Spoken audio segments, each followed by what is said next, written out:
ಮನ್ಗಿರ ಇವನ್ಗೆ ಅವತ್ತು ಸರಿಯಾಗಿ ಪ್ರ್ಯಾಂಕ್ ಮಾಡಿದ್ವು.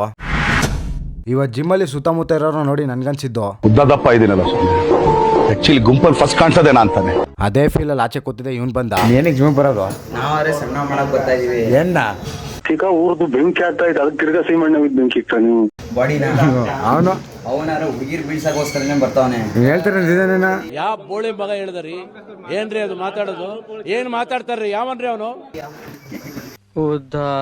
ಅಲ್ಲಿಂದ ನಾನು ಬೈಕ್ ತಂದಿಲ್ಲ ಅಂತ ಇವನ್ ಬೈಕಲ್ಲಿ ಡ್ರಾಪ್ ಹಾಕ್ಸ್ಕೊಂಡೆ. ನಮ್ಮ ಆಂಟಿ ಮನೆ ಸೀಟು ಮರ ಬಿದ್ದು ಬ್ರೇಕ್ ಡೌನ್ ಆಗಿತ್ತು. ಅದನ್ನ ರೀಫಿಲ್ ಮಾಡಕ್ಕೆ ನಮ್ಮ ಮಾವನ್ ಕರ್ಕೊಂಡು ಸೀಟ್ ಅಂಗಡಿಗೆ ಬಂದಿದ್ದೆ. ಇಲ್ಲಿ ಸೀಟ್ ತಗೊಂಡು ಮೆಡಿಕಲ್ ಅಲ್ಲಿ ಎಲೆಕ್ಟ್ರಾನ್ ಪೌಡರ್ ತಗೊಂಡು ಮನೆಗೆ ಬಂದೆ. ಮನೆಗೆ ಬರೋ ಅಷ್ಟರಲ್ಲಿ ಮೋರಿ ನೀರು ಒಳಗೆ ಕಾಲು ನೀರ್ ತರ ತುಂಬ್ಕೊಂಡಿತ್ತು. ಯಾಕೆ ಅಂದ್ರೆ ಅಲ್ಲಿ ರೆಡಿ ಮಾಡ್ತಾ ಇದ್ರು. ಫೈನಲಿ ಲಾಸ್ಟ್ ಮನೇಲಿ ದರ್ಶನ್ ನಿದ್ದೆ ಮಾಡ್ತಾ ಇದ್ದ ಅಂತ ಗೊತ್ತಾಯ್ತು. ಮುಂದೆ ಆಗ ಕಾಮಿಡಿ ನೀವೇ ನೋಡಿ.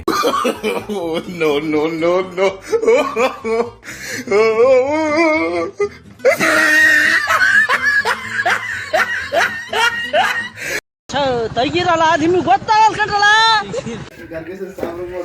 ಮನೆಗಿದ್ದೀನ ಸಿದ್ಧ ನೀರು ಎತ್ಕೊಂಡ್ ಬಿಡಾಗ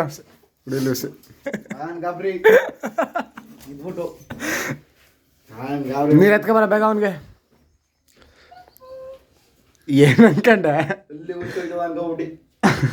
ಥ್ಯಾಂಕ್ಸ್ ಫಾರ್ ವಾಚಿಂಗ್. ಫಾಲೋ ಮಾಡ್ಕೊಳ್ಳಿ, ಮತ್ತೆ ಸಿಗ್ತೀನಿ. ನನ್ನ ಹತ್ರ ಒಂದು ಸ್ವಲ್ಪ ಕಲೆ ಇದೆ, ಅದನ್ನ ಪ್ರೂವ್ ಮಾಡ್ಕೊಳ್ತೀನಿ.